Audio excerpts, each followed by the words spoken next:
I'd like to share something with you all of something I experienced in college. I remember being in college and was feeling very overwhelmed with everything. I was spending so much time studying, doing research. I literally felt like I was drowning. I would think how easy it would be to just pick a different career than being a doctor because I knew I wasn't even close to being a doctor at that point in my life. I literally would sometimes convince myself that another career would just be fine, and I was starting to become complacent to an easier path.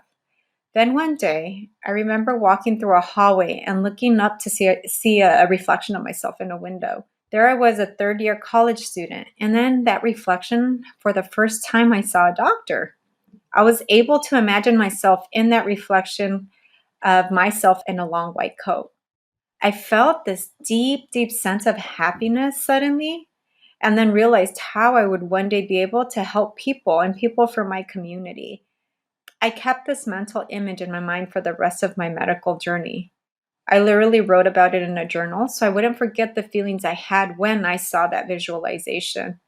Until today, and as I was actually thinking about this episode, I got a sense of happiness when I thought about this visualization I had when I was in college. Yeah, it's so interesting you mentioned this. And first of all, thank you for sharing that. That's a beautiful experience. And I think sometimes those experiences, they come to us in the moments when we most need them. And I had a very similar experience when I was an undergrad. I think I was a junior, and I was getting ready to take the MCAT that summer. I knew that that was coming up, and there was just so much anxiety. Like, my GPA was nowhere near where I wanted it to be. I knew that I was going to have to take a year off between undergrad and medical school in order to raise my GPA and apply. And there was just all this self-doubt. I was getting better at doing well in my classes, but I still wasn't getting straight A's. Like, I still wasn't where I wanted to be.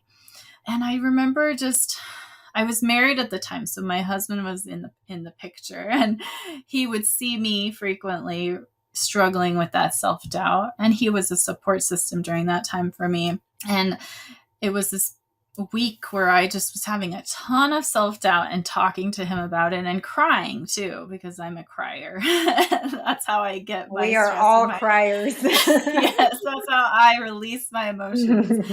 And so he knew that I was really stressed about the future, really doubting my ability to reach my goal. And he had a dream that he shared with me. He said, in this dream, I saw you and you were walking down a hallway, and it looked like a clinic or a hospital. I'm not really sure what. And you were wearing a long white coat. And he's like, I have deja vu experiences. And he's always had them since he was a kid. And he was like, this just felt very real. He's like, I think you are going to reach your goal. You need to stop doubting yourself and just keep going. You can do this. And even though I didn't see it myself, the fact that he had that dream and that beautiful image of me, just like you, in a long white coat, achieving that dream and being in a position to help people and to do the work that I felt I was motivated to do in my life, it was really helpful. And I actually grabbed onto that image for a long time. And it was something that really helped me to get through the next couple of stages, taking the MCAT that summer and taking the rest of my classes and graduating from college and everything, and having the courage to apply to medical school, because that itself can be a big a big process. So now that you have hopefully returned to that self-image of being a doctor, the next suggestion is thinking about a goal or goals that you would like to focus on. So set up yourself with an achievable goal and make it specific. So how are you going to make this happen? Break down how you plan to get good grades. Were you late to class all the time? Were you procrastinating to get your work done? Were you studying only maybe an hour or 2 hours a day? Or maybe not even studying at all? Maybe you weren't asking for help when you felt stuck. Or maybe you were just being distracted with things outside of academics as well. Now, how is your goal or your plan going to play part in your everyday life? Then the next step would be, how are you going to check in that you are working towards your goal? Do you need to adjust anything? And then perhaps maybe tell a friend or a family member what your goal is, so that way you have a support system. Now, another very important part of this is how you're going to reward yourself for keeping on track.